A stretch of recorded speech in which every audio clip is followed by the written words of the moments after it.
ध्यान देते हैं हम लोग electric field on the axis of dipole. ये बोर्ड के पॉइंट ऑफ व्यू से काफ़ी ज़्यादा इंपॉर्टेंट है, आप ध्यान रखोगे। हम इसको समझने से पहले दो पॉइंट है उसको समझ लो कि अगर मान लेते हैं कोई चार्ज है, ध्यान रखना ये पॉजिटिव चार्ज है, इस तरीके से समझो।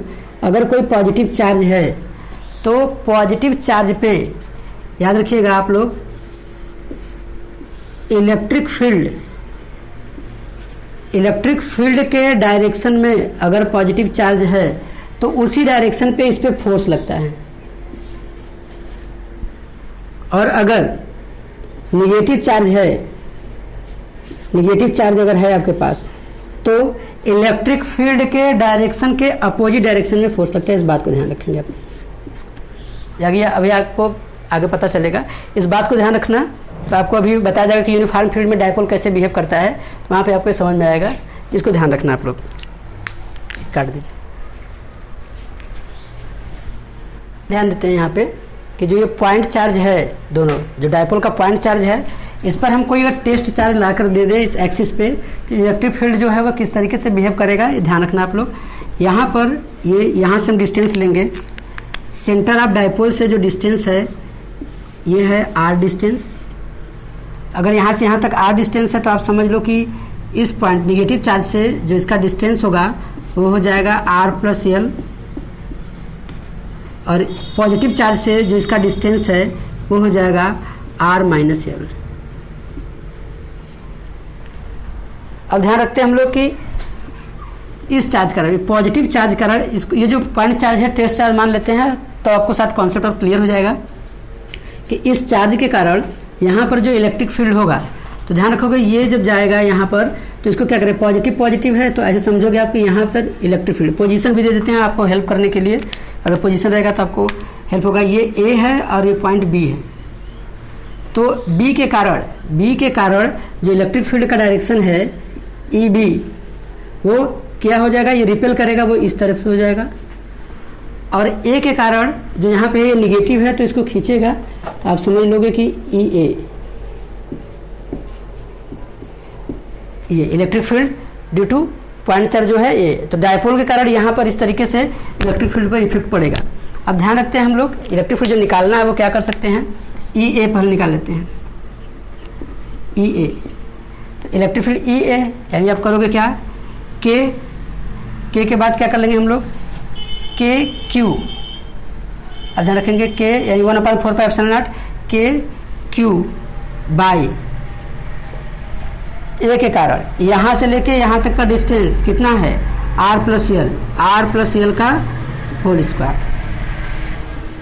इक्वेशन 1 हो गया हमारे पास।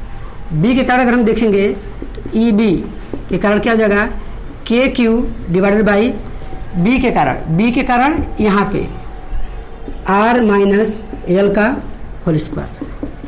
अब ध्यान देते हैं कि दोनों जो हैं अपोजिट डायरेक्शन में होगा, तो जो बड़ा वाला मैग्नीट्यूड है उसमें से छोटे वाले मैग्नीट्यूड को क्या कर देंगे हम लोग, माइनस कर देंगे। ध्यान रखोगे यानी कि E इज इक्वल टू क्या हो जाएगा, तो आपको डिफरेंस करना है। ध्यान रखोगे आर प्लस एल, ये जो है डिनोमिनेटर ज़्यादा है, आर माइनस एल ये डिनोमिनेटर कम है, यानी ओवरऑल ई बी की वैल्यू जो होगी वो ज़्यादा होगी। यानी कि हम कह सकते हैं E is equal to E B minus E A. अब हम इस वैल्यू को रखते हैं यहाँ पे देखने के लिए, तो आप समझोगे यानी E इज इक्वल टू, अब ध्यान देना थोड़ा सा ये लंबा जाएगा, समझना। E is equal to E B मतलब क्या, K Q by R minus L का whole square minus K Q by R plus L का होल स्क्वायर। जब यहाँ से हम माइनस करेंगे यानी E इज इक्वल टू हमारे पास हो जाएगा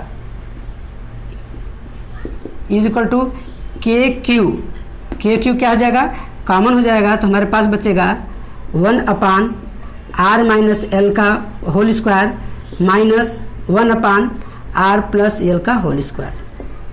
अब इसको हम यहाँ पे सॉल्व करते हैं, ध्यान देना आप लोग। E is equal to K Q with in bracket, इसका एलसीएम ले लेते हैं, तो इसका एलसीएम ले लेंगे, हो जाएगा हमारा, देखो R minus L R plus L यानी A square minus B square, फिर उसका होल स्क्वायर, यानी कि इसका जो एलसीएम हो जाएगा R square minus L square का होल स्क्वायर। अब इसके बाद आप देखोगे यहाँ पे क्या हो जाएगा, यहाँ पे आपका हो जाएगा क्रॉस मल्टीप्लिकेशन आप कर दोगे तो हमारे पास हो जाएगा आर प्लस एल का whole square minus R minus L का होल स्क्वायर।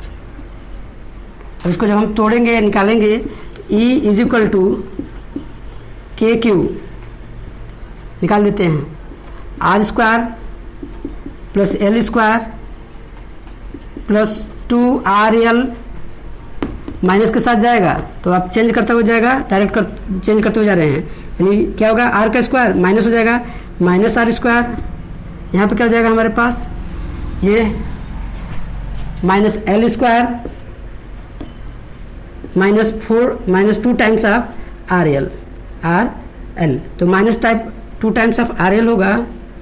अब जब साइन जब ये बदल रहा है तो यहाँ पे ये क्या हो जाएगा प्लस हो जाएगा R L divided by R square minus L square का होल स्क्वायर। अब ध्यान देते हैं हम यहाँ पे देखेंगे, आप जानते हो कि डायपोल जो होता है वेरी स्मॉल डिस्टेंस के लिए है, वेरी स्मॉल डिस्टेंस के लिए डायपोल है और यहाँ पर आर डिस्टेंस काफ़ी दूर रखा गया है, मतलब आप समझ लो कि R is more greater than L. इसका मतलब कि हम इसको नेग्लिजिबल कर दें एल को, यानी हम कह सकते हैं यहाँ पे E is equal to K Q, यहाँ ध्यान दीजिएगा R square plus R square minus L square plus L square minus 2RL हो जाएगा हमारे पास 4RL डिवाइडेड बाई ये क्या हो जाएगा 0 हो जाएगा, नेग्लिजिबल हो जाएगा, ये R⁴ हो जाएगा, R⁴। अब इसको हम लिख सकते हैं कि यहाँ पर जो है Q है, इसको लिख सकते हो आप लोग 2L तो बचा आपके पास 2R, 2L into 2R, 2L into 2R ये बचा हुआ है आपके पास यहाँ पे डिवाइडेड बाई R⁴। अब ध्यान रखोगे आप जानते हो अभी बात करके आए हो कि P इज इक्वल टू क्या होता है। अब P इज इक्वल टू क्या होता है आप देखे हो Q इंटू 2L, यानी जहाँ पे Q इंटू 2L रखा हुआ है वहाँ पे हम क्या रख सकते हैं डायपोल मोमेंट P, यानी कि हम रख सकते हैं E is equal to K Q into 2L P into 2R divided by R⁴। तो एक R से यहाँ पर कैंसिल 3, ओवरऑल आप इसको लिख सकते हो E is equal to K है K 2P बाई RQ, ये इंपॉर्टेंट है। अब ध्यान रखेंगे डायरेक्शन की बात होगी तो आप जानते हो कि डायपोल में जो डायरेक्शन होता है वो निगेटिव टू पॉजिटिव होती है, और इलेक्ट्रिक फील्ड में भी देखोगे आप लोग तो EB की वैल्यू जो है वो ज़्यादा है, EB की वैल्यू ज़्यादा है, और माइनस EA यानी कि जो मैग्नीट्यूड ऑफ इलेक्ट्रिक फील्ड है ओवरऑल वो किधर जा रही है EB के डायरेक्शन में, यानी इसका मतलब होगा मैग्नेटिक आपके पास जो इलेक्ट्रिक फील्ड का डायरेक्शन है और डायपोल का डायरेक्शन दोनों एक दूसरे से क्या है पैरेलल है। और ध्यान रखना किसी पॉइंट पर रखो, चाहे आप राइट साइड रखो चाहे लेफ्ट साइड रखोगे वैल्यू इधर आएगी, यानी पॉजिटिव एक्स एक्सिस पे ही होती है, इसको ध्यान रखिएगा। तो आप इसको इस तरीके से लिख सकते हो पॉजिटिव एक्स एक्सिस या आई प्लस आई कैप हो जाएगा आपके पास, और इसका जो डायरेक्शन होगा ये क्या हो जाएंगे, ये आपके पास जो इलेक्ट्रिक फील्ड है और ये देख लीजिएगा पॉजिटिव जो है वो एक्स एक्सिस की तरफ जाएगा, आई कैप से आपको दिखाया जाएगा चाहे जिस तरह पर आप रखोगे। दूसरा ध्यान रखना कि जो डायरेक्शन आपको बताया गया यानी कि आप देखोगे इलेक्ट्रिक फील्ड का डायरेक्शन जो होगा वो parallel to the dipole moment, ये ध्यान रखिएगा, यानी कि इलेक्ट्रिक फील्ड जो होगा वो डायपोल मोमेंट के एलांग ही होगा उसका डायरेक्शन। इस पॉइंट का ध्यान रखिएगा। यहाँ से भी आपसे क्वेश्चन पूछ लिया जा सकता है यहाँ से, और ग्राफ के लिए पूछता है या तो कभी कभी आपसे बस रिलेशन पूछ लेगा, यानी E is proportional to 1/RQ, ये ध्यान रखिएगा। ठीक है, नेक्स्ट वीडियो में हम लोग देखते हैं आप इक्वेटोरियल पोजीशन पे किस तरीके से इलेक्ट्रिक फील्ड वर्क करता है।